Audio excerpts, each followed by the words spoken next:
Necromancer, one of the most infamous tanks to ever exist, it's forever evolving. Why? Well, check this. In this travelling game mode, Necromancer can make players the undead. That is one step up from just collecting squares. That is if the players don't die in 2 seconds, but still. We talk about zombies infecting other tanks. Well, the Necromancer is the true master. And if I do this enough times, I can possibly create a squadron of undead players.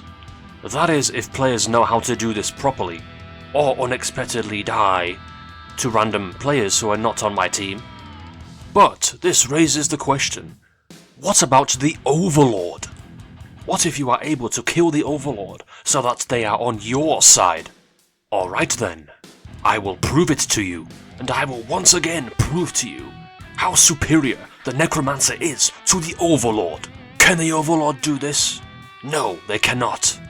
This is proof that the Overlord is the servant to the Necromancer. It doesn't matter how bad the Overlord is. Now imagine if I had the best players resurrected onto my team. We would be unstoppable. Too bad I don't. It would also help if players let me resurrect them onto this team. But I suppose they are high score junkies and want to score. And I do not blame them. It seems to take quite a while for players to understand, and sometimes they don't even realise that this has happened. Oh well, better losing them than having them on my team. It's like assembling your own team of zombies.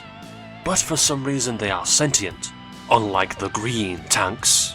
But you normally have to wait until there is a player that is able to control it, because it does take a matter of seconds for them to control it.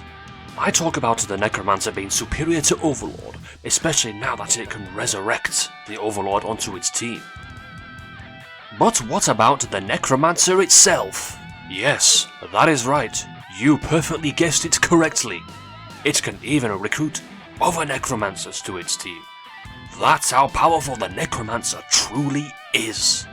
And if you're good enough, you can both assemble a huge undead team.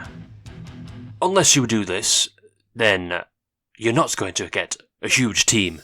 It is not all that easy though, because if you are unlucky, you will have a zombie booster, usually Ram, chasing you all over. Now if this is how witch hunters would be if they were NPCs, we would have a problem. This is what I call the witch hunter simulator, because they will chase you for years on end, but they are so terrible that they cannot get the job done, for the most part. And the only way they will is if they have multiple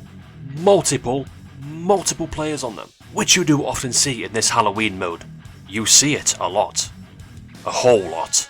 So Graveyard mode is the perfect encapsulation of witch hunters.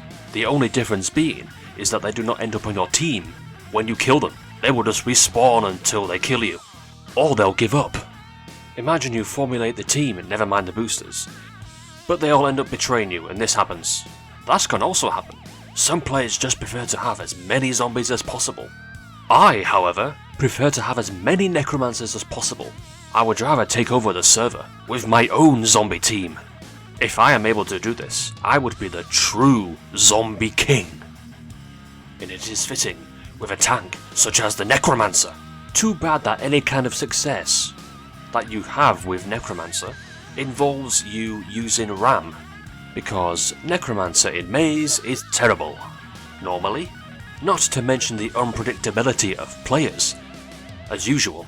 So if you decide to try this with Necromancer, you best be prepared for success and then watch it crumble down very quickly. It doesn't really matter how many players you recruit, there will always be someone that will ruin it all. But all of this still proves how superior the Necromancer is to the Overlord and every other tank. You know the drill. Necromancer superior to Overlord. Happy zombifying!